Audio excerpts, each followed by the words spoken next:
Рухани құндылықты адам жанының алтын арқауы деп білетін қазақ халқында киелі саналатын ұғымдар жетерлік.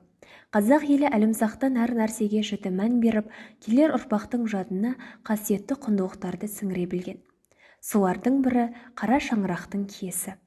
Қара шаңырақ дегенде әр адамның ойына ағайын ынтымағы, баба салты, әулеттің ауызбіршілігі мен отбасы ұйытқысы оралады. Себебі көңілге қуаныш сыйлайтын осындай бейненің барлығы қара шаңырақта көрініс табады. Ұл қоныс, қыз өріс дегенде қара шаңырақтың иесі ұл екені баршамызға мәлім.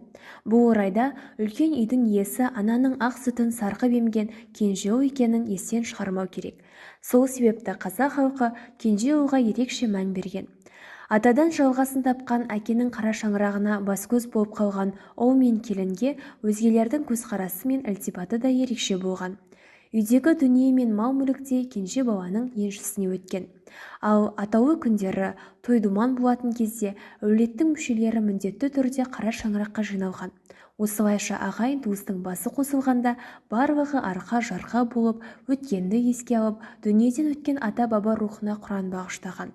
Міне, қара шаңырақ туралы сыр шерткенде осындай құндылықтар ойға оралады. Бір сөзбен айтқанда, қара шаңырақ қазақтың алтын діңгегі.